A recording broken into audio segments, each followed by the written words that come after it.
Pues voy a empezar presentándome rapidísimamente. Para la mayoría ya no necesito presentarme porque algunos me conocéis desde hace 50 años, o sea que no necesito mucha presentación.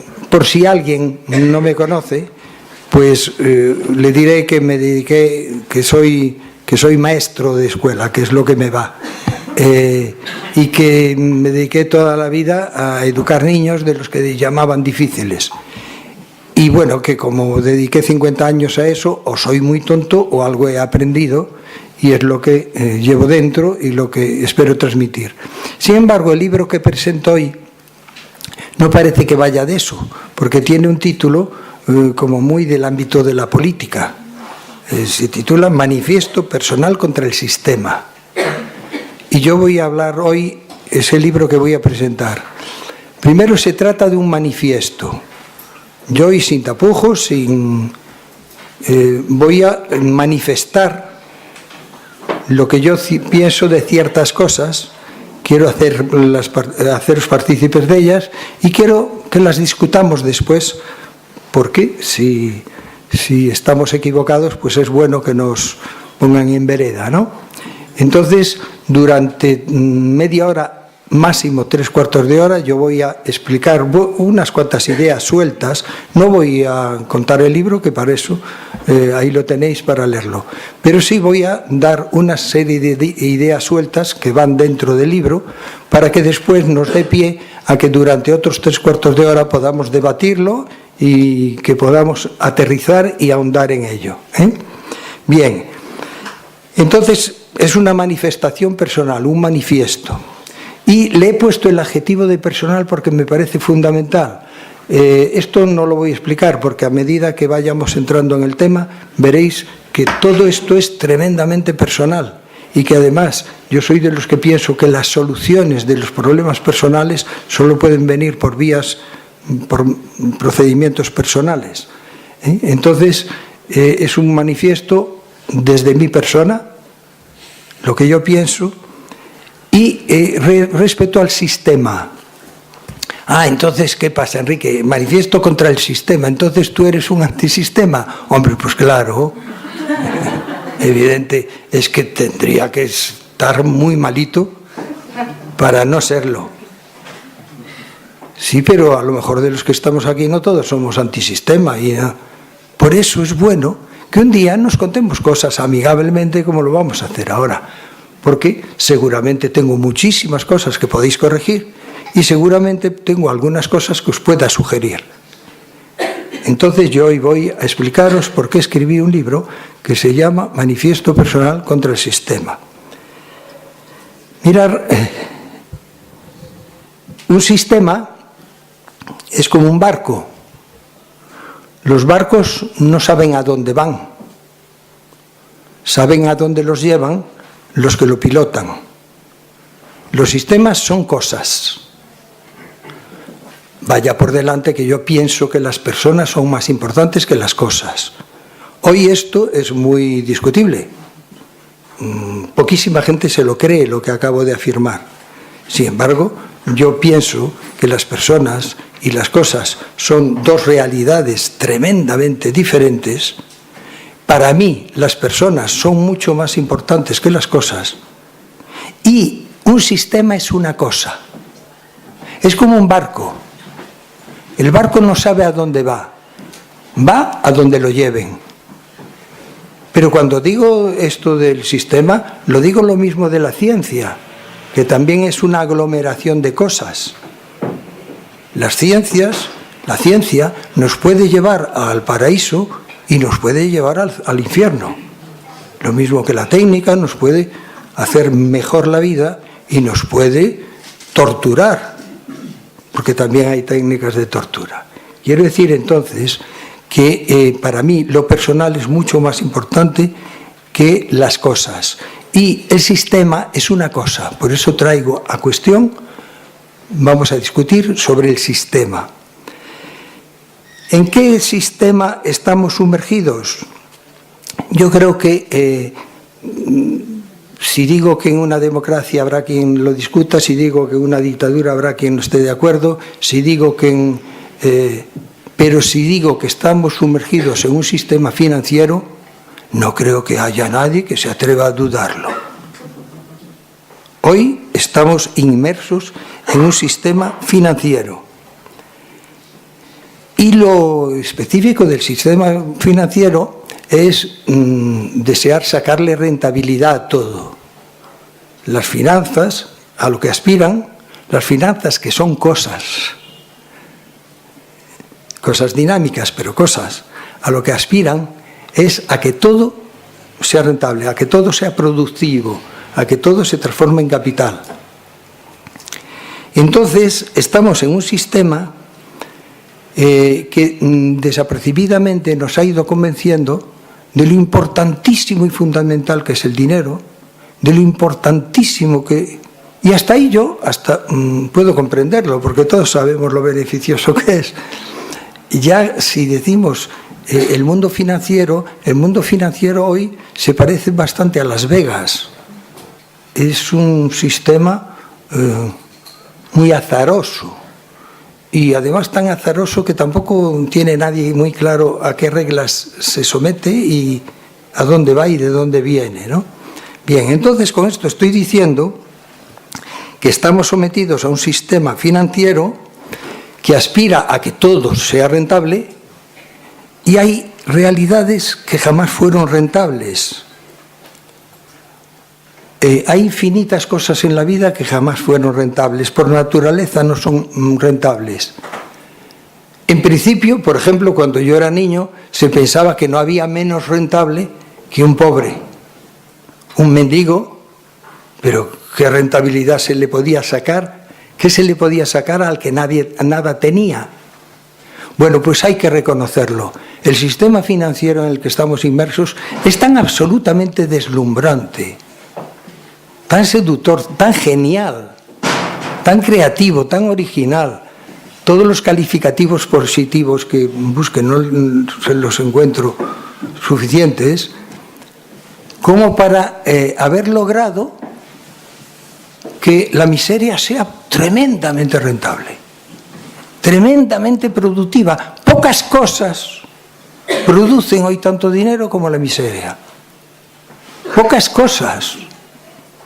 Me diréis, el petróleo, las armas, las drogas.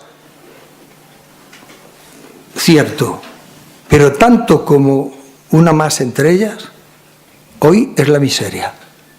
Esto, estoy seguro que a gente que no lo haya pensado le resultará chocante. Y es una de las cosas que yo quiero explicar un poquito. Hoy hemos transitado de un mundo, del mundo de consumo, de la sociedad de consumo, a una sociedad de consumidores y consumidos. En la sociedad de consumo, el que tenía, consumía, y el que no tenía, era pobre, se aguantaba. Pues ahora hemos transitado a una sociedad de consumidores y consumidos, donde el que tiene, consume, y el que no tiene, es consumido. Esto lo voy a explicar hoy un poquito para ver si consigo que lo tengamos claro. El que tiene, consume, y el que no tiene, es consumido. Mirar, a mí, los que me conocéis más, sabéis que toda la vida he estado viviendo entre niños y luchando y trabajando para que salieran adelante chavalillos que tenían un futuro bastante difícil. En los años 70 yo luché para que los niños pobres mejoraran de condiciones de vida. Era la pobreza carencial. Pues si cubríamos algunas carencias, estábamos haciendo lo que teníamos que hacer. Pero curiosamente, vinieron años siguientes en donde, por ejemplo, vino la época en que los niños consumían drogas y traficaban en drogas. Esos niños ya empezaban a ser rentables. Ya empezaban a movilizar dinero. Y hubo un momento, por ejemplo, en que se multiplicaron los centros de internamiento para niños. Madrid tenía un reformatorio tradicional, clásico, el Sagrado Corazón. Pero en 3 o 4 años pasamos de tener un reformatorio a tener 19. Y además, -3 los demás de entidades privadas. ¿Vosotros creéis que una empresa monta un negocio si sabe que no es rentable? Está claro que esos 16 reformatorios son rentables. Claro, la gente no sabe estos datos. Si supieran que hay por niños por los que se paga mensualmente 3.000 euros y niños por los que se pagan 9.000 euros, me diréis, imaginaros que vosotros montáis un mini reformatorio en vuestra casa y que acogéis a 3 niños. Pues si tenéis un poco de suerte, osciláis entre los 9.000 de ingresos y los 27.000 de ingresos. O sea, que un niño muy destartalado puede ser de una rentabilidad inmensa. Y eso sin pensar que a lo mejor hay que montar el centro, hay que construirlo y hay que habilitarlo y hay que poner carreteras para llegar a él porque está en las afueras de las ciudades y hay que construir hoteles para que los familiares paren en los hoteles y todo eso lo alimentan 10 chavalillos que están allí cerrados, o 20 o 30. Bien, hemos transitado de la sociedad de consumidores, de consumo, a una sociedad donde unos, los que tienen, pero todos los demás, ha sido uno de los grandes hallazgos del mundo financiero que estamos viviendo hoy. Iba a decir que estamos padeciendo hoy, pero no quiero desde el principio ser tendencioso. Dejémoslo en que estamos viviendo hoy. Una de las genialidades del mundo financiero que estamos viviendo hoy es la de que todo lo han convertido en rentable. Absolutamente todo produce dinero. Esto es una genialidad, hay que reconocerlo. Hay que reconocer que no tenemos esa creatividad y ese ingenio para montárnoslo también. Bien, lo que más me alarmó no fue la pobreza caricial de los años 70, ni la pobreza criminalizada de los años 80. Lo que más me preocupó es la pobreza rentable de los años 90. A partir de los años 90 se empezó a conseguir que todas las familias pobres y los chavales deteriorados, que toda esa población, incluso que la clase media, empezara a ser mucho más rentable. Mirar, en los años 90 promulgaron la Ley de Protección Jurídica del Menor. Si algunos de vosotros estáis próximos a estos temas, a lo mejor os huelga todo lo que yo os diga. Como en general la gente, la sociedad desconoce las leyes que les rigen, yo os diré que la Ley de Protección Jurídica del Menor, como su nombre indica, es todo lo contrario de lo que su nombre indica. Es una ley de desprotección jurídica de la familia. La Ley de Protección Jurídica del Menor es una ley de desprotección jurídica de las familias. Voy a intentar explicar esto en poquitas palabras, primero porque no quiero seros aburrido y ya estoy empezando a tener la sensación por vuestros rostros de que os estoy aburriendo. Voy a intentar, con unos cuantos ejemplillos, ahorrar muchas palabras. Mirad, tradicionalmente en nuestra cultura de Occidente, los niños siempre han sido propiedad de sus padres. Al principio de una manera tan mostrenca que si a los padres no les gustaba el niño lo podían matar y nadie se lo reprochaba. Por ejemplo, los griegos arrojaban a los niños defectuosos desde el monte Taygeto y se acabó. Acababan con los niños. Bien, no vamos a esos extremos de la antigüedad, porque afortunadamente inventaron el derecho penal y empezaron a ponerle límites a todas esas atrocidades. Pero siempre que se cumpliera el derecho penal, en la cultura occidente durante 20 siglos los niños eran de sus papás.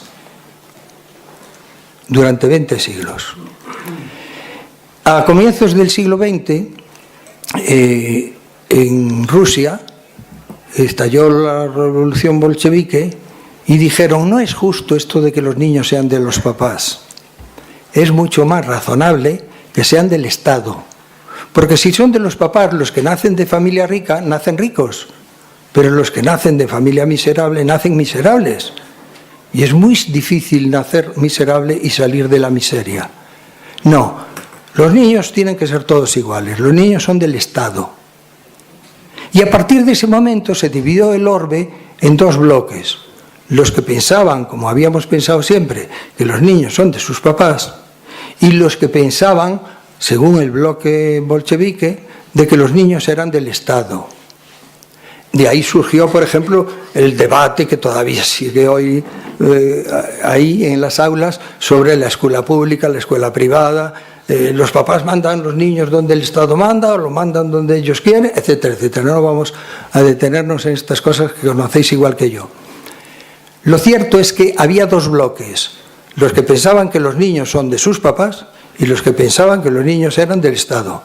Y llegó el sistema financiero y dijo, pero qué torpeza, pero qué estupidez, los dos tenéis razón. Pero ¿cómo vamos a tener razón? O una cosa o la otra. Son incompatibles. No son incompatibles de ninguna manera. Para eso hacemos nosotros la ley de protección jurídica del menor. Los niños de familias ricas son de sus papás, porque los pueden cuidar bien.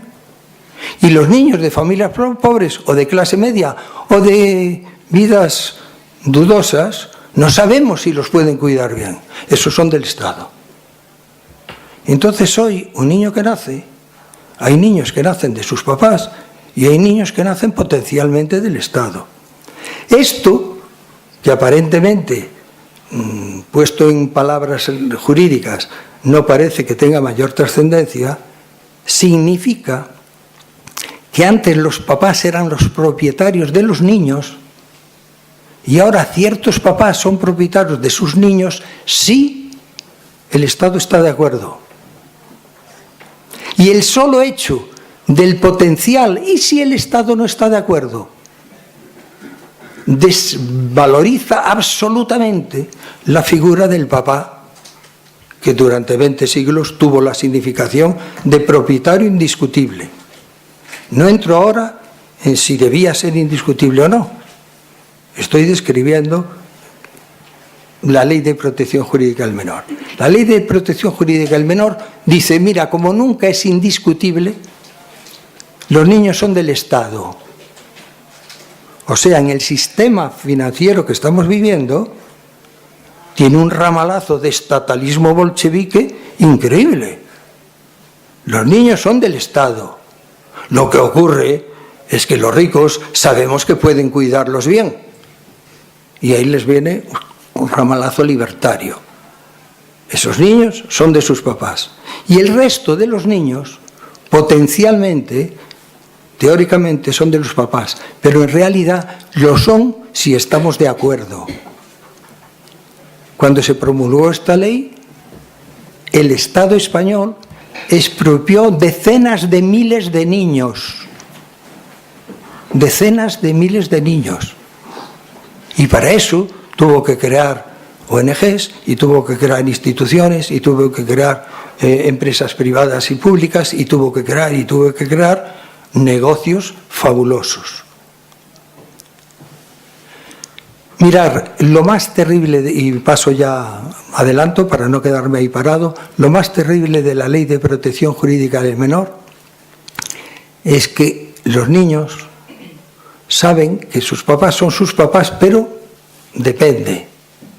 Siempre que a una asistente social no se le ocurra decirle a alguien con poder que no, porque a partir de ese momento ya ese niño no es de sus papás. Entonces, la ley de protección jurídica del menor ha creado la atrocidad de que los niños no pueden creer ciegamente en sus padres como antes.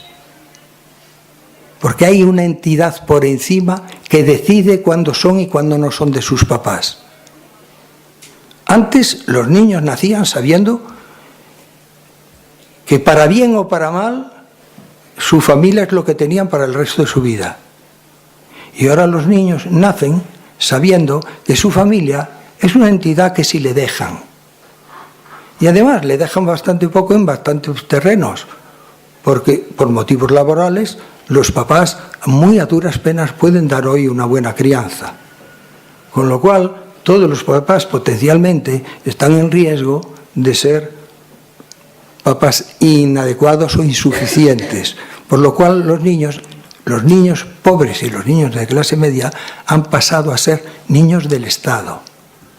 Ha logrado esta ley que los intereses que antes eran lo fundamental, la comunión de intereses, la esencia durante 20 siglos de una familia fue la comunión de intereses. Todos veían los asuntos desde la misma perspectiva, por interés propio. Y ahora no. Los niños pueden tener unos intereses y los papás otros. De hecho, el Estado ha estado suscitando que haya niños que denuncien a sus papás. Hasta pusieron teléfonos públicos y anónimos para que lo hagan. Y que haya papás que denuncien a sus niños. Cuidado que vuestros niños pueden ser peligrosos, que pueden llevar en la mochila, ve tú a saber lo qué. Antes se decía una navaja, ahora se dice un explosivo. Pero cuidado con los papás que pueden ser pederastas. Cuidado los adultos con los pequeños. Cuidado los pequeños con los adultos. Ha logrado disociar los intereses de los adultos de los niños. Esto es lo que quería subrayar yo de este rasgo y sigo rápidamente. Ha disociado los intereses de los adultos de los niños, por ley, institucionalmente, por decisión del Estado. Los intereses de los papás y de los niños no son los mismos. Los intereses de los adultos y de los niños no son los mismos. Es más, es preferible que se vigilen de cerca y que se sospechen. Y si nos fijamos en otra ley que sacaron, el Decreto de Derechos y Deberes de los Alumnos, todavía es peor. Todavía es mucho peor. Voy a intentar, no sé qué tiempo ha pasado, pero quiero abreviar para no liarme, porque sobre todo confío en el coloquio del final. Mirad, la ley el Decreto de Derechos y Deberes de los Alumnos es lo más alucinante que se ha decretado en el mundo desde que yo he nacido. Es absolutamente alucinante. Que en el Ministerio de Educación saquen una ley que no es del Ministerio de Educación, que del Ministerio de Educación saquen una ley en donde se dice, mirar, no se dice así con estas palabras, hay que estudiarla a fondo para captar el significado de los artículos. Pero dice, por tontos que seamos, dice el Decreto de Derechos y de Deberes de los Alumnos, dice, mirar, antes la educación se regía por los maestros, por la pedagogía, es decir, eran asuntos del ámbito pedagógico. Los criterios eran pedagógicos. Ahora, por ley, los criterios son jurídicos. Entonces, ¿qué ha hecho este decreto? Suplantar la pedagogía por el derecho penal. ¿Y cómo lo ha hecho? Con 3 o 4 artilugios, uno que llaman la derivación, otro que llaman... Os lo voy a explicar con algún ejemplito. Antes, cuando yo era niño, si un niño era muy golfo y faltaba clase, el niño tenía un problema, porque estaba todo el día golfeando en la calle y se convertía en un golfo crónico. Los papás tenían un problema, porque perdían el tener un hijo y tenían un golfo en casa. Y el colegio tenía un problema, porque ¿qué colegio es este? ¿Qué profesor es este que los niños no le asisten a clase? Se desacreditaba.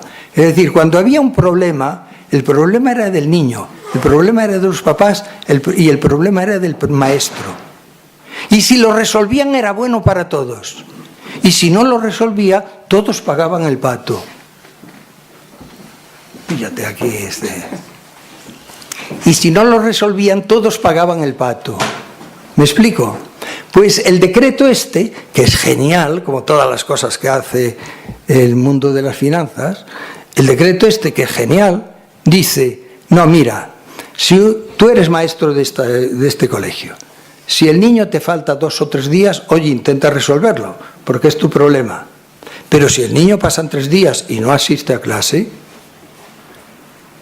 como esto es del ámbito jurídico, no pedagógico como antiguamente, sino del ámbito jurídico, la ley te manda que tú hagas un informe sobre este niño y lo pongas en manos del colegio, de los responsables del colegio, del equipo técnico del colegio. Y el equipo técnico del colegio tiene la obligación de poner en juego, en funcionamiento, un psicólogo, un trabajador social y un educador para que estudien a este niño y a esta familia. ¿Por qué este niño no viene a clase? Y hacen 3 informes. Si esos 3 informes sanan al niño, todos contentos. Yo nunca supe que los informes sanen nada, pero bueno, el decreto lo supone que sí. Entonces, si sanan al niño, estupendo. Y si no sana, el decreto se lo dice, no os preocupéis. Ya no tenéis responsabilidad. Vosotros ya hicisteis lo que se os mandó. El profesor hizo un informe y ya no es responsable del asunto. El colegio hizo 3 informes, psicológico, sociológico y pedagógico, y ya no es responsable del asunto. Lo que tiene que hacer el colegio es comunicarlo a los servicios técnicos del ayuntamiento, a los servicios educativos del ayuntamiento, el cual el ayuntamiento tiene que hacer 3 informes, uno psicológico, otro sociológico y otro pedagógico.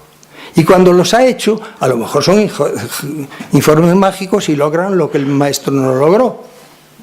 Pero ya digo, yo en los informes no creo, en sus artes terapéuticas. Conclusión, que el decreto le dice, pero el ayuntamiento ya hizo todo lo que tenía que hacer. Lo que tiene que hacer es derivar esos 3 informes a los servicios educativos de la comunidad autónoma. La cual comunidad autónoma tendrá que hacer 3 informes, uno psicológico, otro pedagógico y otro social. Y una vez que los hizo, ya hizo todo lo que tenía que hacer. Ya cumplió con todo lo que la ley le manda. Y lo que tiene es que derivar el asunto al juzgado de menores. El cual juzgado de menores tiene obligación de mandar un psicólogo, un trabajador social y un técnico a hacer 3 informes. Y cuando lo hizo, ¡cha-cha-cha-chan! ¿Qué pasa cuando lo hizo? Pues no pasa absolutamente nada. No pasa nada, pasa todo. Fijaros lo loco que será un niño que el psicólogo del colegio, el psicólogo del ayuntamiento, el psicólogo de la comunidad y el psicólogo del juzgado de menores intentaron curarlo y no lo han logrado. Tiene que ser un sujeto zumbao del todo. Fijaros lo peligroso que será que la asistente social del colegio, la del ayuntamiento, la de la comunidad, la del juzgado, la han intentado sacar de la situación y no lo han logrado. Es un sujeto peligroso.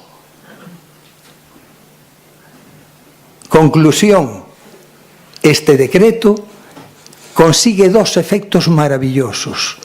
Primero, que nadie es responsable de nada. El profesor, lo haga bien o lo haga mal, no es responsable, porque hace los informes que se le mandan. El ayuntamiento, lo haga bien o lo haga mal, en temas educativos no es responsable de nada, porque hace los informes que se le mandan. Y lo mismo la comunidad y lo mismo el juzgado de menores. Quien es de verdad culpable y responsable es esa criatura o sus papás. O a lo mejor hasta el colegio, fijaros.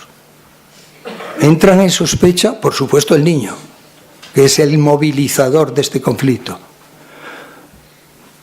Los papás muy bien no deben funcionar si les salió un niño así, y el colegio a lo mejor tampoco. Conclusión, colegio, desconfiar de vuestros niños, niños, desconfiar de vuestros papás, papás, desconfiar de vuestro colegio, colegio, desconfiar de todos contra todos. O sea, exactamente lo mismo que la Ley de Protección Jurídica del Menor. Que un colegio funciona catastróficamente mal, ni tienen que revisar sus programas, ni tienen que revisar su equipo educativo, ni tienen que revisar nada. No tienen que hacer nada. Porque es evidente, y la ley lo dice, el decreto, que si funciona mal es porque los niños cada vez son más perversos y los papás cada vez son más irresponsables y los profesores cada vez son más incompetentes. Hombre, el proyecto del ministerio es tan evidente que en un momento determinado le ha dicho a todos los alumnos de toda España: fijaros si serán estúpidos vuestros profesores, inútiles vuestros profesores, que si queremos enseñar a cruzar una calle o unas señales de tráfico, tenemos que traer un técnico en tráfico, que vuestros educadores ni para eso sirven. Y luego dieron otra vuelta de tuerca y dijeron: fijaros si serán estúpidos vuestros profesores, si serán incompetentes en vuestro colegio, que si hay riesgo de consumo de drogas o de violencia de género o de pelillas entre vosotros, estas cosas que siempre fueron la esencia de la educación, las materias de trabajo de la educación, se lo hemos tenido que quitar de la mano al colegio. Esto tienen que hacerlo la Policía Nacional. Tiene que haber, bueno, el sumum ya de la genialidad es crear la figura del policía tutor. Y los tutores se quedaron tan tranquilos. Yo os lo digo de verdad, ¿eh? A algunos profesores de algunos colegios había que abofetearlos. Eran tutores y de repente le dicen: eres un inútil, y le ponen un policía tutor para suplantarlo. Y se quedan tan tranquilos. No, no se quedan tan tranquilos. Mirad, todos tenemos que trabajar para comer. La gente tiene que sobrevivir como pueda. Caramba, caramba, cómo se complican las cosas. Bien. ¿Perdón? Sí, no, pero yo soy muy riguroso en mi léxico. Como dicen mis alumnos de la escuela, hablo muy antiguo. Me lo dijeron un día en clase. Oye, es que tú hablas muy antiguo. Sí, y procuro seguir hablando muy antiguo. Bien, mirad, los niños no necesitan muchísimas cosas de los adultos. Más bien necesitan muy poquitas. Ojalá los adultos no estuvieran presentes más que en 3 momentos. Ojalá los niños fueran como los pájaros, aun a riesgo de caerse del nido. Solo necesitan los niños de los adultos en 3 momentos. Los necesitan para una buena crianza, los necesitan para prepararse un poquito para la vida y los necesitan para tener expectativas de futuro. Y hoy estamos viviendo el peor momento de la historia de la humanidad, porque esas 3 cosas, de las cuales unas sí y otras no, y otras no y otras sí, siempre algunas se dieron, ahora no se dan ninguna de las 3. Los niños no suelen tener una buena crianza, salvo seleccionadísimas familias, y en esto influye mucho el azar y las tradiciones. No pueden los padres dar buena crianza porque en las condiciones laborales y en las condiciones de consumo y en las condiciones de ocio y en las condiciones en que vivimos, ¿quién puede dar una buena crianza a los niños? De hecho, poquísimas familias lo pueden dar. Y enseñanza. Se puede dar instrucción. Pueden los profesores cumplir con lo que se les manda ahora. Ahora se les manda 2 cosas. Una, ser funcionarios del Estado. O sea, representar al poder. Tanto que como un alumno se meta con un profesor, está atentando contra la autoridad, que es un concepto jurídico muy fuerte. Es decir, los profesores tienen una función de control, de disciplina y de instruir en los programas que dicta el Ministerio. Pero educar, que es lo que siempre fueron, ser la prolongación de la familia, Eso es que hoy ya ningún profesor lo quiere. ¿Cómo se va a meter en esos berenjenales? En un contexto donde se ha hecho casi imposible y desde luego arriesgadísimo. Entonces los niños solo necesitan 3 cosas de nosotros: una buena crianza, un poquito de preparación para la vida, que no es lo mismo que asistencia a clase, ¿eh? La ley muy sabiamente, el decreto muy sabiamente y todas las leyes muy sabiamente no dicen es obligatoria la preparación para la vida.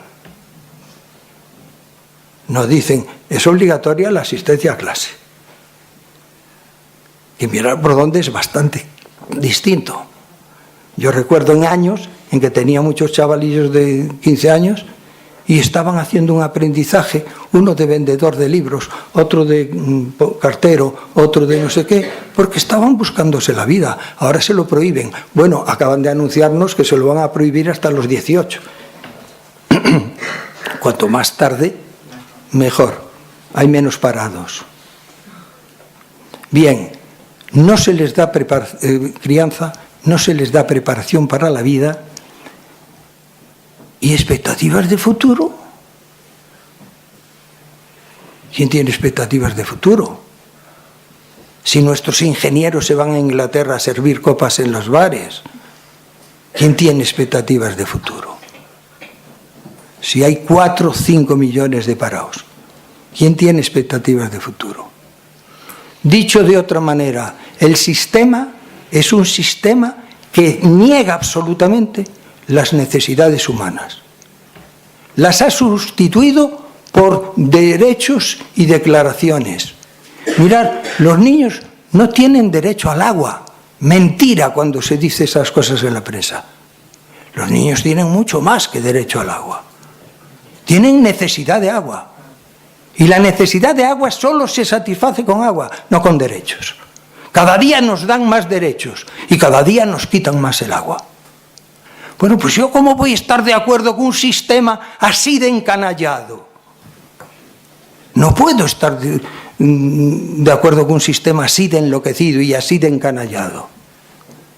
Bueno, como me estoy alargando y me ha pasado... 5 minutos. Me quedan, fíjate, en la primera mitad, ya solo para la segunda mitad 5 minutos, pero bueno, ya procuraré la segunda mitad desarrollarla bastante en el coloquio. Mirar. Me diréis con toda la razón del mundo, bueno, Enrique, nos trazas un panorama que no es nuevo para nosotros porque lo estamos más o menos conscientemente, pero lo estamos padeciendo todos y viviendo todos, entonces no nos has descubierto nada nuevo.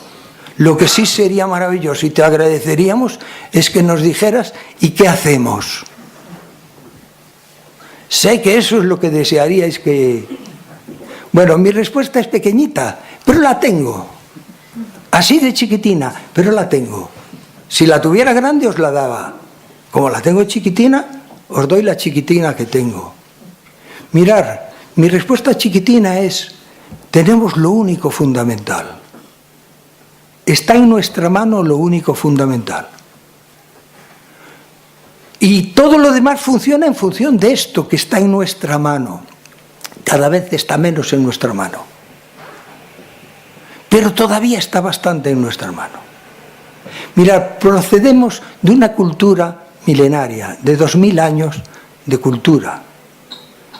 Los griegos ya construyeron una sociedad sobre la noción de persona. Somos personas. En la práctica, todos los que estáis aquí conmigo estáis convencidos que sois personas. En teoría. En la práctica, muy poquitos somos personas. Yo mismo no sé si lo soy. Ahora lo vamos a analizar esto. Somos personas, nos han dicho desde la época de los griegos. Y lo dijeron los romanos, y lo dijo la Edad Media, lo dijo la Iglesia, el cristianismo, y lo dijo el Renacimiento, y lo dijo el siglo de las luces. Somos personas. O sea, lo fundamental de nuestra condición es la libertad, la responsabilidad, la dignidad, cosas de este tipo. Somos personas. Lo que pasa es que antes eran personas y se lo creían. Y ahora somos personas y no lo sabemos. Os voy a poner un ejemplo muy sencillito. Mirad, me parece que fue en la época de la invasión de los árabes, llegaron a Toledo y conquistaron Toledo, y Alfonso VI luchó en Toledo y consiguió arrojarles fuera de Toledo. Y de repente Alfonso VI se enteró que habían logrado reconquistar Toledo mediante una traición. Oye, yo no soy historiador, como me lo contaron os lo cuento, como lo cuento la historia más seria os lo cuento. Se enteró el rey Alfonso VI que habían entrado en Toledo mediante una traición y llamó a los jefes enemigos y les dijo: ahí tenéis Toledo, yo voy a seguir luchando. Les devolvió Toledo, entraron los árabes, les devolvió Toledo y empezó al día siguiente la reconquista de Toledo. Hasta que la conquistaron con dignidad. ¿Por qué cuento yo esta anécdota tan estrafalaria de la historia? ¿Qué significado tendría la palabra dignidad para que la gente esté dispuesta a arriesgar su vida y a arriesgar la vida de los demás? Porque eran herederos de Grecia y sabían que todo lo que ellos eran, o eran dignidad, o eran libertad, o eran responsabilidad, o no eran nada. Por eso el mundo financiero en que vivimos se ha dedicado los últimos 40 años, desde la caída del muro de Berlín abiertamente, a vaciarnos de interior, para conseguir que seamos piltrafas. Tenemos que recuperar nuestra condición de personas. ¿Y qué significa recuperar nuestra condición de personas? Por ejemplo, tenemos que recuperar el sentido común. Los que ya me conocéis más, ya me habéis oído estas cosas, pero les voy a repetir, perdonadme los que me conocéis más. Cuando yo digo, habéis perdido el sentido común, la gente dice, este nos está llamando chiflaos. ¿Qué va? ¿Qué tendrá que ver el sentido común con el raciocinio? No, ser fieles a las palabras. Sentido común es sentir en común. Si yo salgo a la calle y noto frío, entro haciendo gestos así, de frío. Si tú sales a la calle y notas frío, entras frotando. Y cuando nos vemos frotando cada uno su respectivo cuerpo, nos decimos, ¡qué frío hace!, ¿verdad? Acabamos de inventar el sentido común. Yo sentí, no por ti ni por otros, ni porque lo dice la ciencia, yo lo sentí en mi sensibilidad y tú lo sentiste en la tuya y lo hemos puesto en común. Que venga el mayor sabio del mundo a decirnos que estamos equivocados, que no hace frío. Es imposible que nadie nos convenza, porque lo hemos dicho desde el sentir en común. Bueno, pues hoy los educadores no pueden sentir en común con sus alumnos, porque las leyes les han disociado. Cada uno siente miedo del otro, cada uno siente necesidades que el otro ni sospecha. Hoy los papás, pocos papás y pocas mamás, sienten en común con sus niños, porque el sistema ha logrado que sean intereses disociados, para que estén perdidos como planetas girando en el espacio sideral. Tenemos que recuperar el sentir en común. Sentimos en común con nuestros vecinos, pero si a veces ni les conocemos, pero si ya nos han inculcado la costumbre de ni saludarnos. Tenemos que recuperar el sentido común y tenemos que recuperar el sentido de realidad. ¿Os habéis dado cuenta de la campaña gigantesca, descomunal, el lavado de cerebro impresionante que han montado sobre nuestros cerebros para que sustituyamos cada vez con más eficacia y más contundencia la realidad por una realidad virtual? Por ejemplo, las palabras, ya todas son del mundo de la realidad virtual. Lástima que ahora no lo encontraré aquí, pero tengo una página divertidísima en el cine, que hombre, pues mira, lo que es el azar, se me abrió por la página adecuada. Os leo solo un párrafo como entretenimiento, pero es para decir, tenemos que recuperar la realidad, el sentido de realidad, que nos lo están hurtando, que estamos viviendo y creemos que estamos viviendo la realidad, y que va. Estamos viviendo una fantasía que no es real. Mirad, un párrafo muy rápidamente leído. Es ladino aplicar el vocablo jurídico menores a quienes siempre hemos llamado niños, chiquillos o chavalillos. Y aún más ladino llamar usuarios, por ejemplo, a los presos de una cárcel. Es perverso apodar como sostenibilidad los recortes en las pensiones, como solución habitacional a un chamizo miserable. Es canallesco llamar movilidad exterior en vez de emigrar a la fuerza. Es absurdo hablar de externalizar servicios contingentes en vez de privatizar servicios públicos. Es absurdo hablar de devoluciones en caliente en vez de hablar de deportaciones ilegales. Es absurdo hablar de flexibilizar el mercado laboral en vez de abaratar el despido. Es absurdo hablar de amnistía fiscal en vez de regulación en vez de hablar de amnistía fiscal, hablar de regulación de activos opacos al fisco.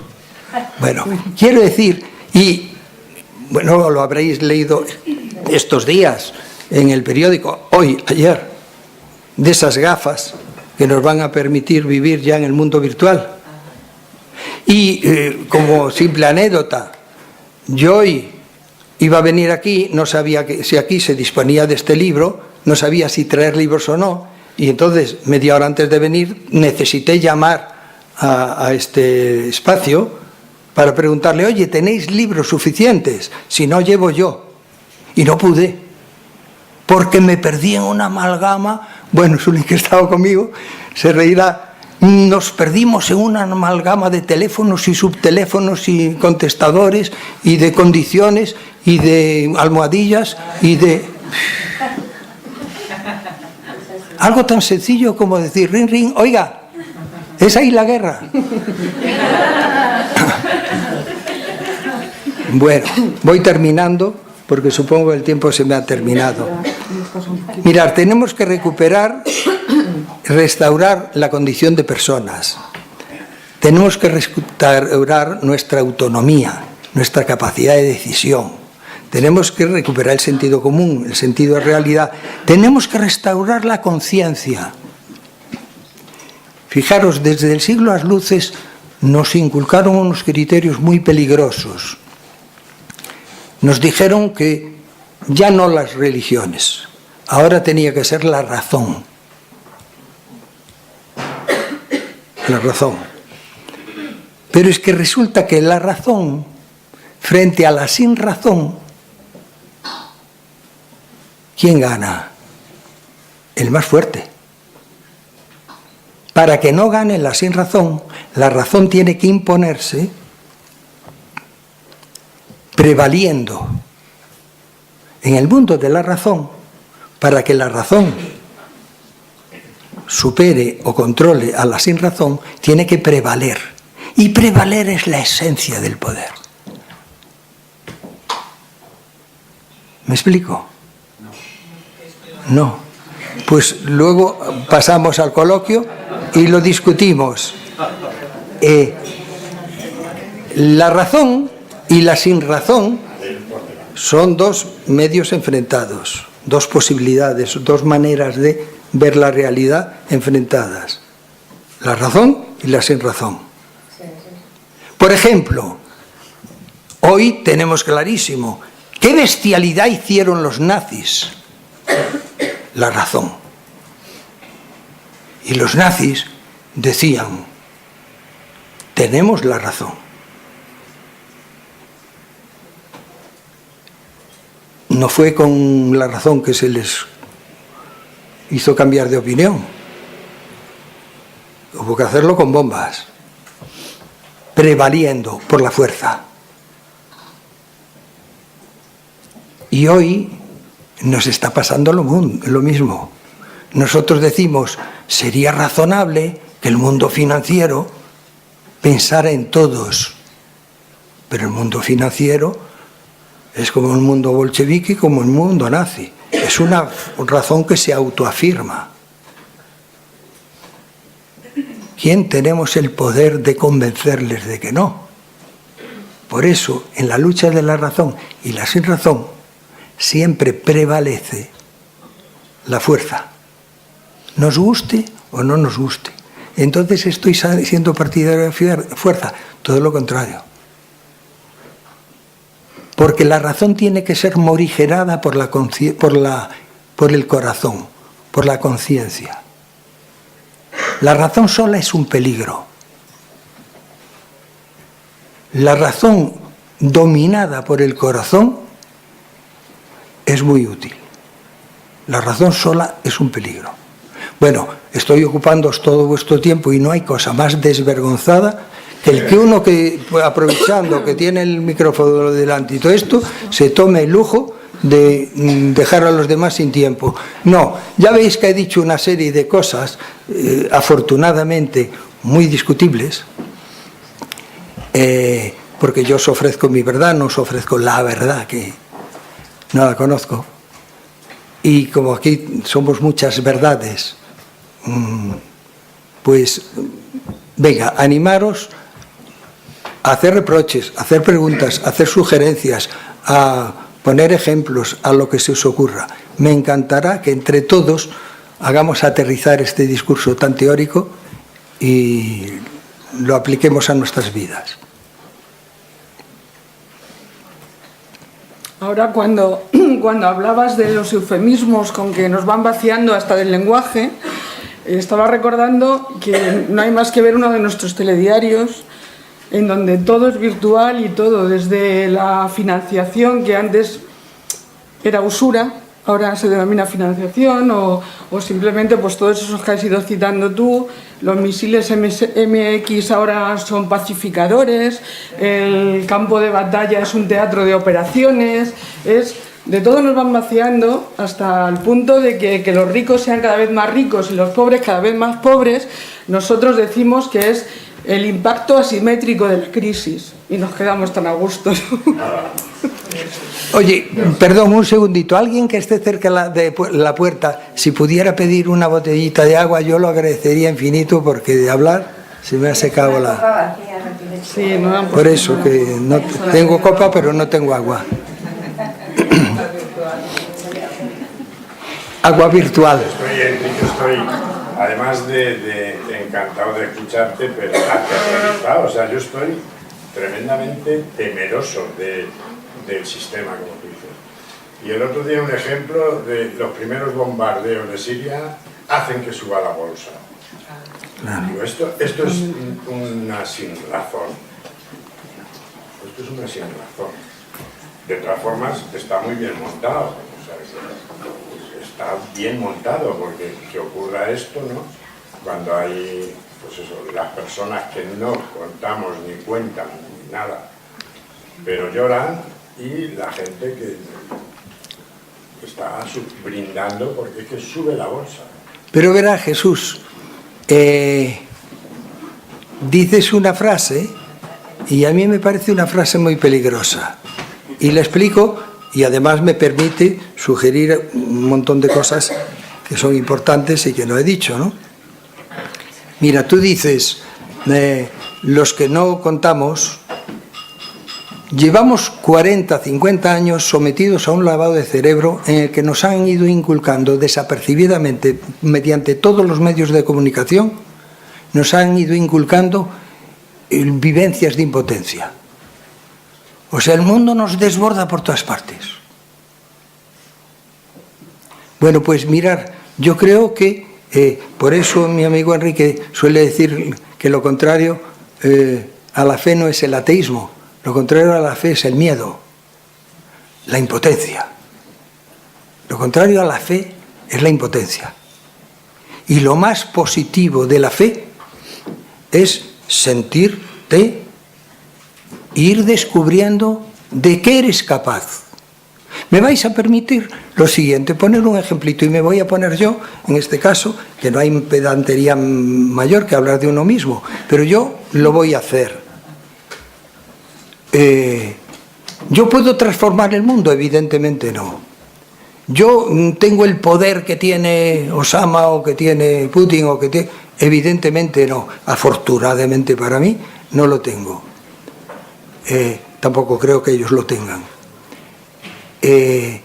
Pero yo trabajaba con niños y no me gustaba nada las cosas como se hacían. Y me inventé una manera de hacerlas.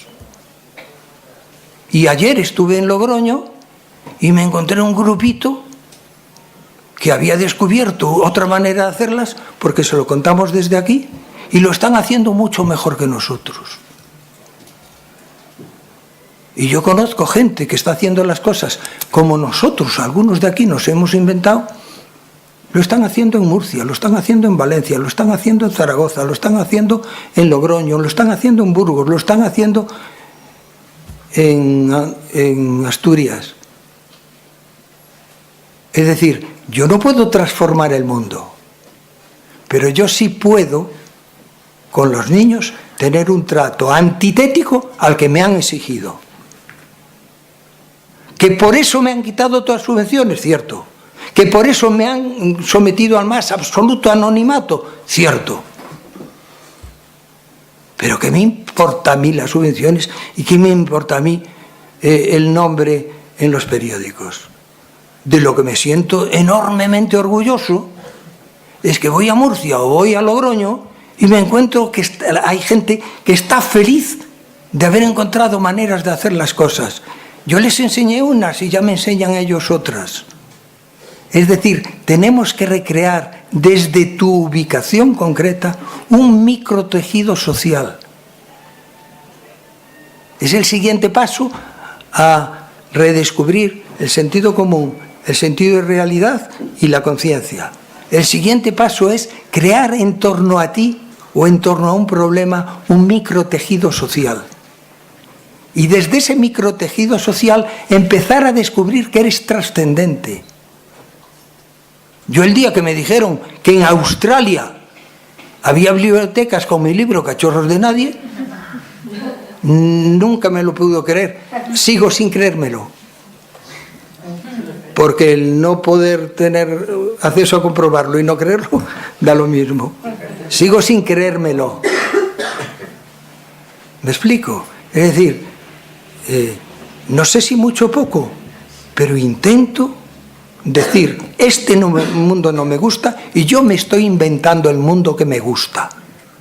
Me procuran machacar, pero tampoco tenemos que ir de héroes. Recordar lo que decía Bertolt Brecht, ¿no? Desdichado el país que necesita héroes. No tenemos que ir de héroes, pero sí tenemos que vivir nuestra vida, no que nos la vivan metiéndonos en un globo virtual. Perdón, que...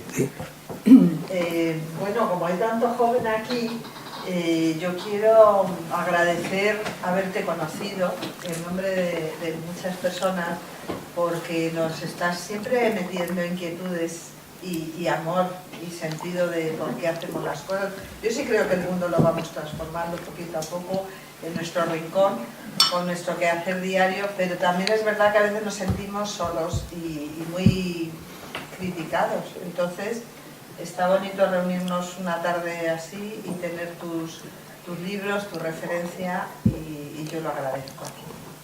Gracias. Juan Ignacio. Fíjate, al hilo de lo último, esto que comentabas del micromundillo este que tendríamos que crear. Yo creo que todos tenemos bastante claro que el sistema es perverso. Ayer mismo estuve en el teatro viendo una dramatización de los hermanos Karamazov en el Centro Dramático Nacional, súper recomendable, por cierto, que Dostoyevski es un genio, disecciona el alma humana como creo que ningún escritor lo ha hecho, y disecciona el poder porque te muestra de qué pasiones está hecho, de qué miedos y de qué intento de manipular, de dominar, de controlar. es maravilloso. Lo que ocurre es que cuando estamos hablando de poder, y tú has hablado mucho del poder del sistema esta noche, parece como que lo colocamos ahí fuera, que es verdad que nos controla, que nos amenaza, que sus palabras son como piedras a veces que nos arrojan, ¿no? Pero a mí me preocupa mucho que el poder no era solo Hitler en aquel momento, ¿no? Es que había muchos millones de alemanes que le seguían. El poder también somos nosotros. Es muy difícil sustraerse a este sistema, ¿eh? Y que yo, por ejemplo, he sido funcionario 40 años de mi vida y he vivido en carne propia lo difícil que es ser persona dentro de un sistema que te despersonaliza, que está hecho para que obedezcas, para que te conviertas en un profesional y que no nos interesa nada tu vida privada, que tú tienes que obedecer y hacer esto, ¿eh? Y como digas no, ojo, porque ya hace mucho frío afuera, ¿no? Hay 4,5 millones de parados y lo mismo que haces tú, hay 200 personas que lo pueden, ¿no? Entonces, yo creo que hay una lucha ahí muy difícil entre que de alguna manera todos queremos estar al calorcito del poder, porque eso nos da cierta seguridad y al mismo tiempo nos horroriza porque sabemos que nos deshumaniza, que formar parte, formar parte o integrarte en un sistema que es injusto, al final te convierte en una persona. Y te insisto, como digas que no, la has jodido. Entonces, yo creo que claro, ser Jesucristo o media docena más de locos que te parecieron al margen de todo, es estupendo. Pero es muy difícil, ¿no? Es complicado. Es decir, ¿cuántos de nosotros, si de pronto nos ofrecieran un sueldo de 4.500 euros en un ministerio, diríamos que no? Verás, Juan Ignacio, por donde empezaste me gusta mucho porque lo explico yo con cierto detalle en el libro. Cuando yo era niño, trataron de convencernos que Hitler era un psicópata. Y yo recuerdo con mis 10 años que ni entonces me lo creí. Yo me decía, ¿él será un psicópata o no será un psicópata? No, yo no entendía de lo que era un psicópata. Pero lo que estaba claro es que los millones de voces que vociferaban en las calles aclamándole estaban igual de zumbaos que él. Desde entonces yo he defendido y sostenido, y tengo cosas escritas sobre la psicopatía, de que la psicopatía es una enfermedad contagiosa. Si hay psiquiatras aquí pondrán cara de asombro de lo que acabo de decir. Yo creo que la psicopatía, por esencia, es una enfermedad contagiosa. Para que haya un psicópata tiene que haber dos en relación, porque lo que es psicópata es la relación que se establecen entre ellos. Entonces, evidentemente, Hitler generó un sistema de relaciones psicópatas.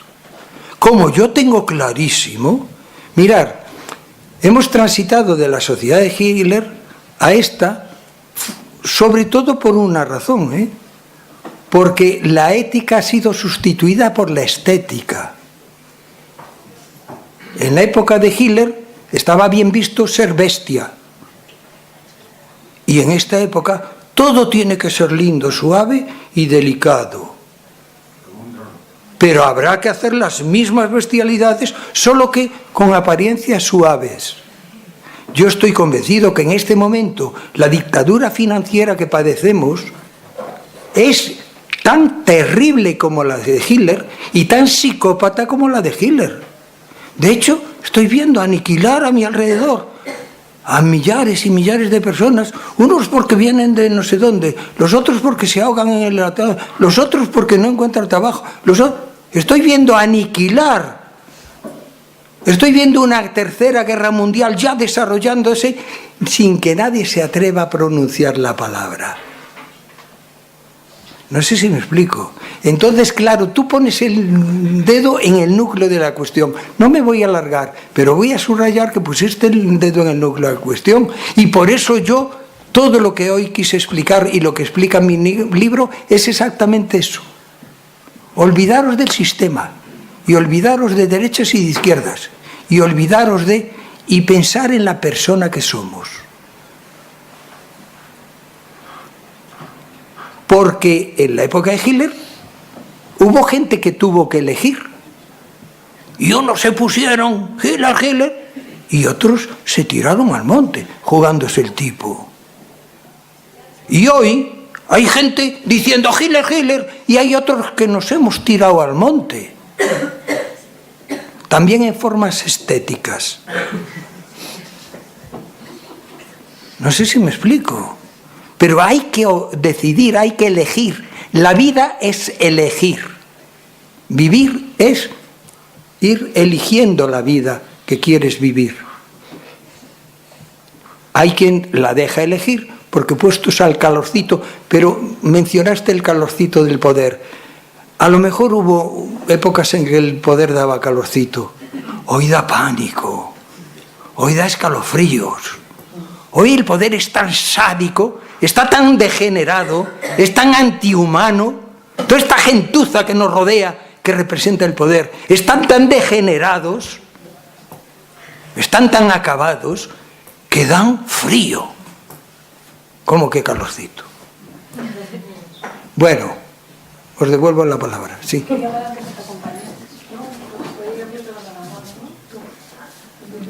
Sí, es un poco al hilo de lo que decía él, pero desde una perspectiva, o sea, desde un punto de vista de estudiantes, ¿no? Que en la universidad sobre todo se le da una gran importancia a la ciencia, a lo que es científico y a cómo tus argumentos tienen que estar basados en algo, que normalmente es algo que no llegas a comprender del todo, pero como que siempre necesitas conformarte con el poder y que el poder, o sea, como que el sistema afirme que lo que dices es correcto, ¿no?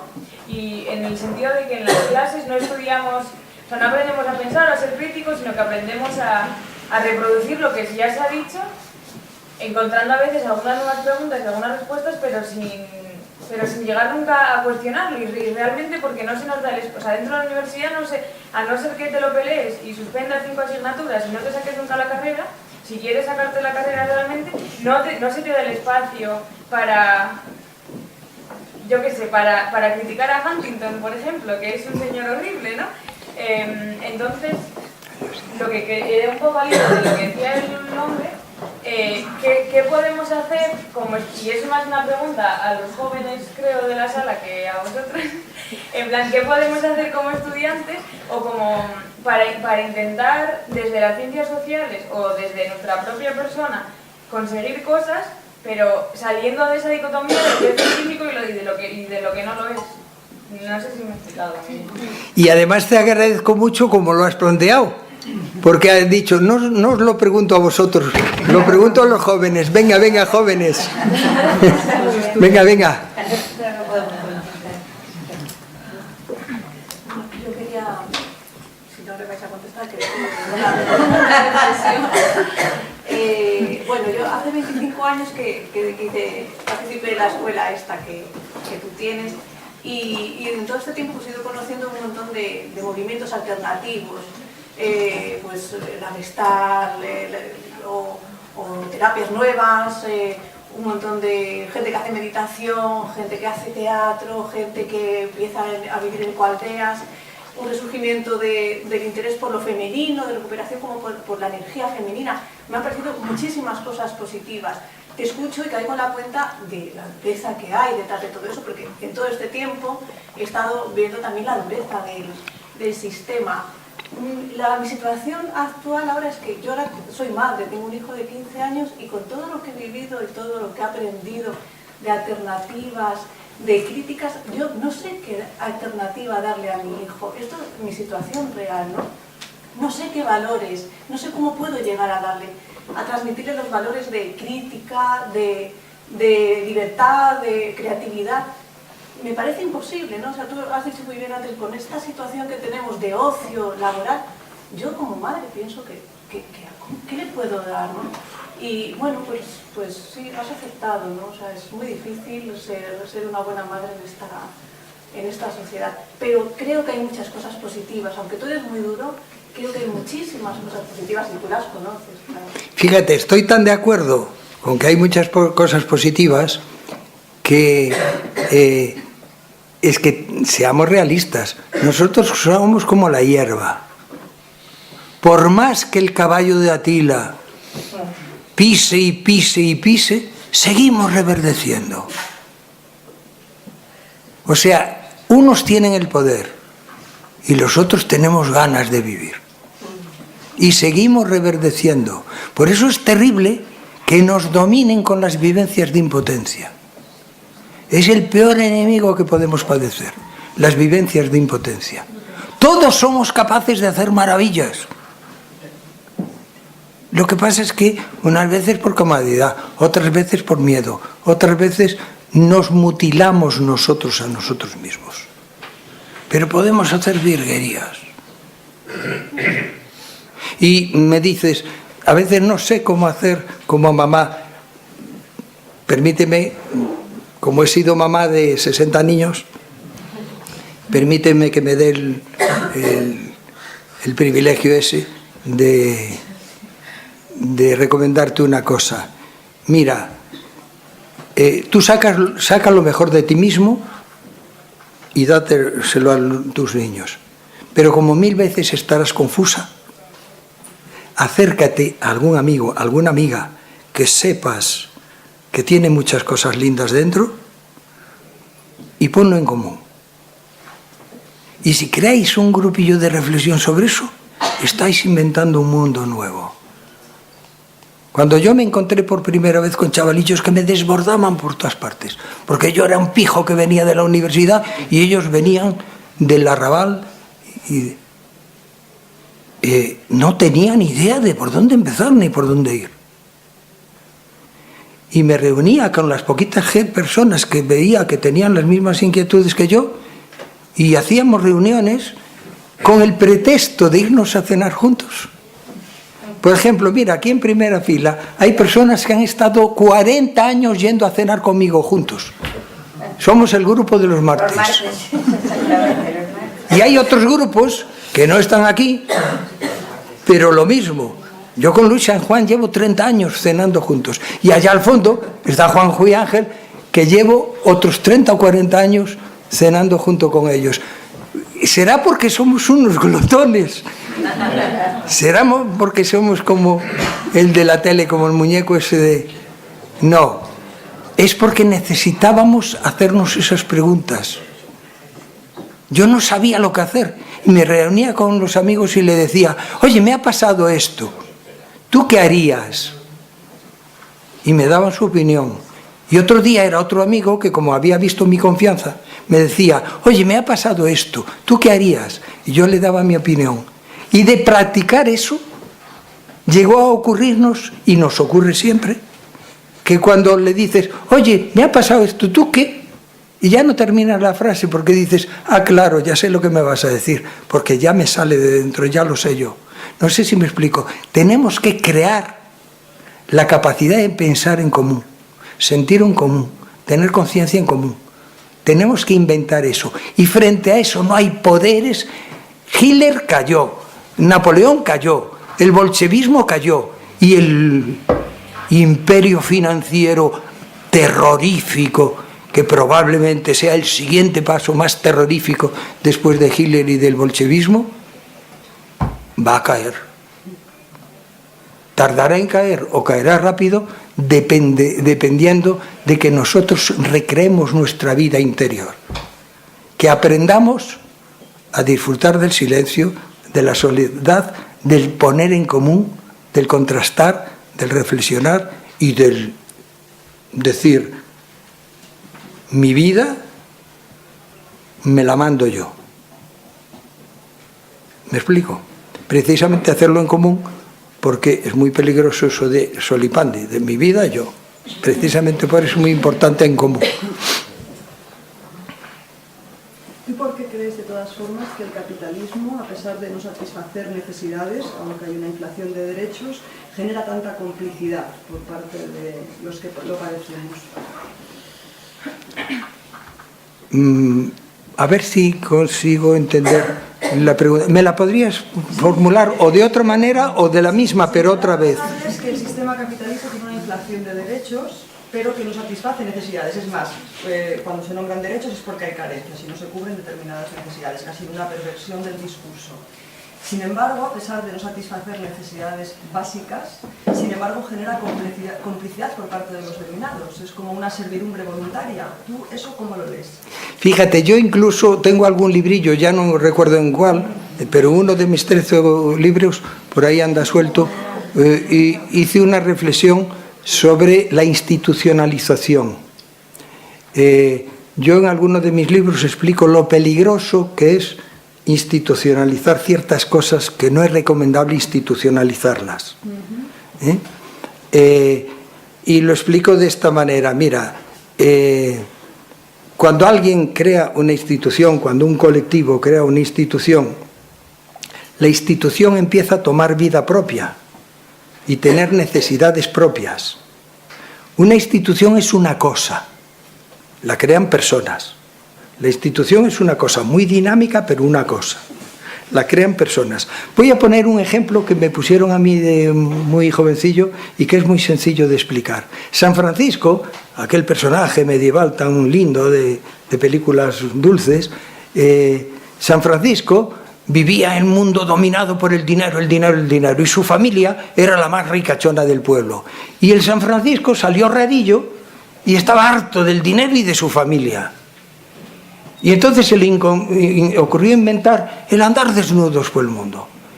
Pero no por andar desnudos, sino por, mira, tíos, que yo no quiero tus dineros porque no quiero tus problemas, ni quiero tus ansias, ni quiero tus ambiciones, que me tenéis harto de ambiciones, de dinero, de poder, de no sé qué.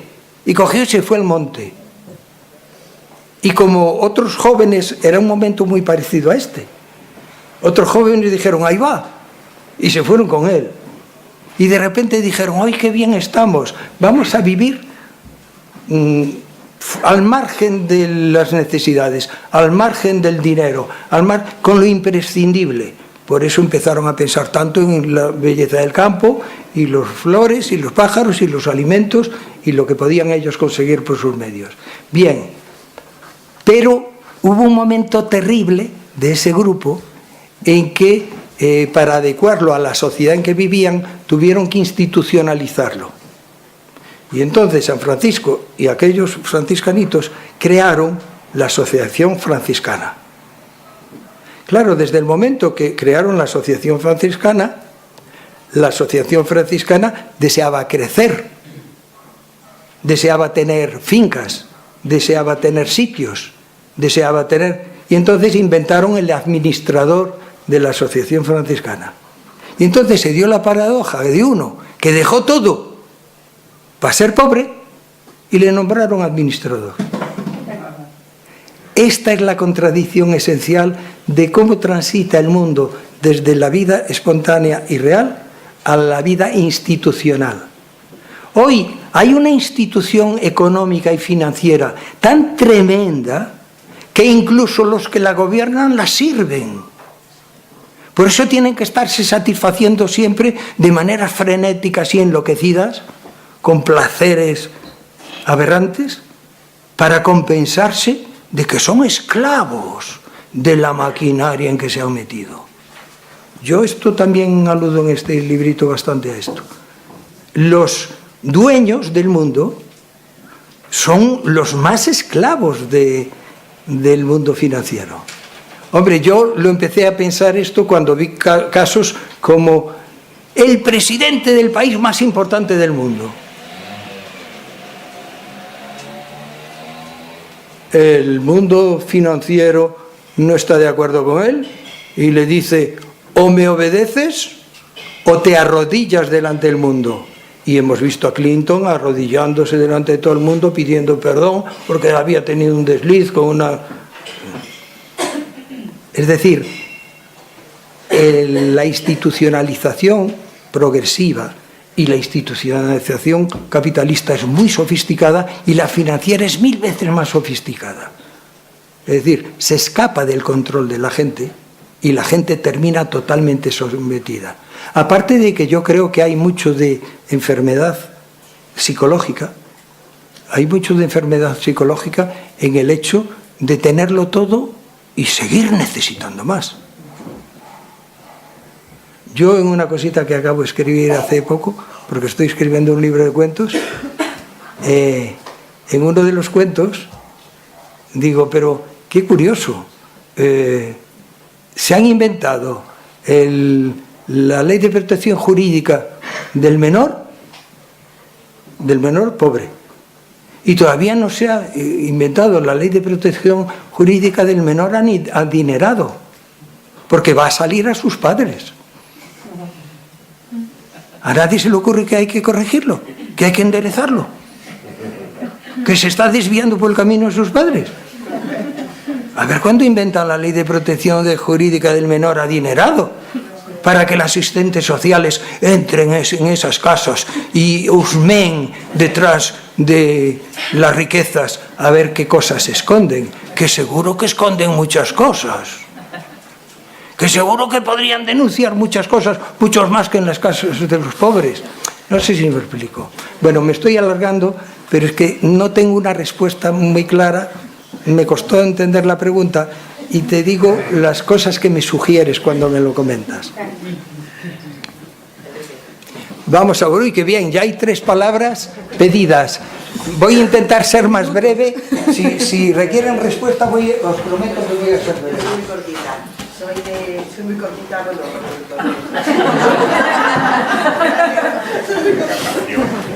cortita y soy cortita. Pero que soy cortita, hemos estado 40 años trabajando juntos y bueno, quería darte las gracias, efectivamente, de nuevo, Enrique, por sorprenderme después de que te conozco hace 40 años y que vamos a la cena de los martes, que las hemos ido distanciando. Me sorprende por tu sabiduría y por tu generosidad, que fueron 75 ocasiones que conocimos y verdaderamente, mira, te conozco y no deja de sorprenderme. Entonces quería darte las gracias públicamente y además públicamente delante de un público que me fascina tan joven, porque qué bien que toda esta sabiduría, todo este trabajo que durante tantos años, cada uno a su manera, hemos venido haciendo y seguimos haciendo. Hay toda una generación con muchos más recursos que nosotros, que aunque estén ahora, como dice la compañera, y los jóvenes no te contesten, ya os contestarán, ya os organizaréis. No es fácil, pero estáis ahí, vais a encontrarlo. Porque lo fundamental es, lo que dice Enrique, que tengáis la sensación de ser personas, de no perder vuestra dignidad, de poder tener un mayor nivel de libertad y de pensamiento, y si estáis aquí es porque lo tenéis. Entonces, era simplemente darte las gracias. Fíjate, tú me has oído muchas veces, y los que me conocéis me lo habéis oído 1000 veces.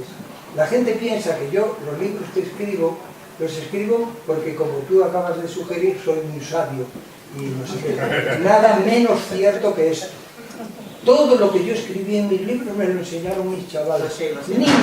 Pero es la sabiduría de la vida, que lo que exacto. Es la sabiduría. Eran niños que llegaban llenos de vidas desostradas. Pero es que esa es la y tenían muchísimo que enseñar. Eso es. Y yo no sabía nada de eso. Pero me enseñaron. De vuestra vida preguntaros, interrogaros. No dejéis que os dicten lo que tenéis que hacer. Es que a esa sabiduría me refería, a esa sabiduría, a poder cantar. A ver, que había alguna otra preguntilla. Sí, yo quiero decirte una cosa Tú también. ya después Vale. Yo quería responder un poco a la compañera, porque bueno, es que no me lo quería repensar un poco, porque ha sido una cosa bastante impactante a lo mejor. Y yo pienso que como estudiante universitaria, que lo soy, creo que no hay mejor manera que ocupar espacios de encuentros, ¿no? Como tú también muchas veces mencionas, esos espacios de encuentros de personas que tienen la necesidad de transformar, que no el derecho, como bien nos has explicado, de transformar la sociedad y ahí está, el ocupar espacios, porque no te los van a ceder en la universidad, o sea, eso está más claro. Y yo también pienso, porque si no, vas a querer una profesionalización, además que yo vengo del campo de la educación social, ya que yo considero que la universidad nadie te enseña, tú decides lo que quieres aprender. Y yo creo que no hay manera de aprender que crear espacios con gente con la que compartas los conocimientos, ya sea también creando tu propia librería, como ya he comentado, viniendo a estos encuentros y tú, pues, encontrarte, ¿no? Compartir, estar. Y yo creo que una manera aparte de criticar ahí en la universidad, estar ahí a tope para intentar cambiarla, o sea, redefinir la academia también un poco, no sé. Y de verdad muchas gracias porque es un placer escuchar estas Pues muchas alusiones. gracias a vosotros. Te cuento una anécdota. Te cuento una anécdota muy breve. Como a mí, desde hace más de 30 años, soy un maldito, o sea, ¿cómo se le va a llevar a este señor a la universidad? Y los estudiantes universitarios, siempre que quisieron llevarme, te cuento una anécdota. Me invitaron de la Facultad de Educación de Madrid y tuvimos que hacer el encuentro en un sótano. Y en aquel sótano entraron 1000 alumnos. Y los profesores asomaban por la puerta para ver qué ocurría allí. ¿Qué señores eran aquellos que reunían 1000 alumnos? Y lo hacíamos clandestinamente en el sótano. O sea, reuniros y decir lo que tenéis que decir a la universidad, que lo tiene casi todo por aprender. La universidad está necesitada de que le enseñéis casi. Perdón, Jesús, es que ya te viste, ¿no? No, yo quería también pues darte las gracias por todo, por la sabiduría, como dice Ana, pero sobre todo porque tú hace muchos años que inventaste, me parece, un término que era la infantilización de la sociedad. Y hemos vivido esa infantilización. Y pasaron los años y te inventaste otro término que era la judicialización de la vida y empezamos a vivirlo sabiendo por ti que había infantilización, que había judicialización, y yo digo, bueno, voy a leerme tu libro para ver qué nos espera.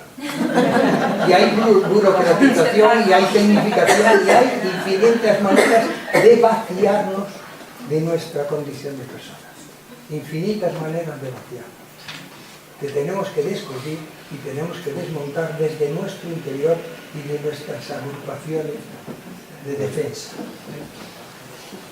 Pues quería decir una cosa que me parece muy bonita, que la has tocado un poco tú al reivindicar a la persona, ¿no? El ser que somos, la persona que somos. Pero yo, además de eso, quiero hacer un canto especial al corazón, porque ellos lo tienen todo, es verdad. Tienen el dinero, tienen los medios de comunicación, tienen las armas, tienen el poder, lo tienen todo, menos mi corazón, porque mi corazón es mío, como el vuestro también es vuestro. Y yo creo que desde ahí, precisamente, desde el corazón, desde nuestro corazón, es donde tenemos la posibilidad de ponernos en contacto como personas, ¿no? Como seres humanos, como la persona que somos. Ahí es donde nosotros sí podemos buscar algo. Y eso el poder jamás lo hará, porque el poder no tiene corazón, aunque nos dé calorcito, lo reivindico, te da 2.000 euros al mes y con eso te pagas la calefacción. Pero creo que es en el corazón. Solo dos cosillas, dos objeciones, no sé si para subrayarlo o para cuestionarlo.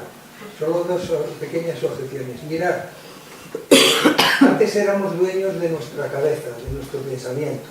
Se han apropiado de nuestras palabras, se han apropiado de nuestros pensamientos, se han apropiado de nuestra realidad, se han apropiado y ya casi no tenemos capacidad de pensar con autonomía. Ya es muy difícil pensar con autonomía. Bueno, pues también ha habido y hay todo un procedimiento de embrutecimiento para que también nos quedemos sin corazón. Salta a la vista que hay técnicas de embrutecimiento colectivo.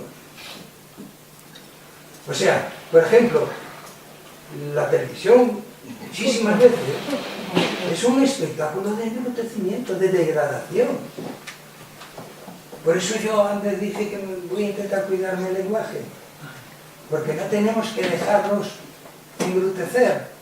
No tenemos que mostrar los peores aspectos de los que somos capaces, sino intentar estudiar entre nosotros los mejores aspectos de nosotros y ponerlos en común. Cuidado, porque ya casi nos robaron el cerebro, nos queda ya muy poquito cerebro en propiedad, Y yo cada vez veo más campañas de embrutecimiento colectivo. O sea, para que estén muriéndose como se están muriendo a nuestro alrededor y ver lo bien que nos lo pasamos en Navidad, ya hay que estar un rato embrutecido. Por eso tenemos que cuidar nuestro corazón y unir los corazones y cultivar los sentimientos y decir no a toda esa morralla de degenerados que quieren convertirnos en basura pura y dura. Yo le quería decir a la madre esta que preguntaba antes que lo vas a hacer muy bien porque lo estás haciendo muy bien, porque tienes mucha sensibilidad y muchas ganas de hacerlo bien en el día a día y no se necesita probablemente otra cosa. Creo que voy a crear un grupo de madres. Una cosa, me han dicho en la librería, por eso yo le dije a la gente que era a las 7, porque llegué a la conclusión que era de 7 a 9, y luego me avisaron que no, que era de 7:30 a 9. Me dijeron a las 9, por razones laborales de toda la gente, tienen que cerrar este local.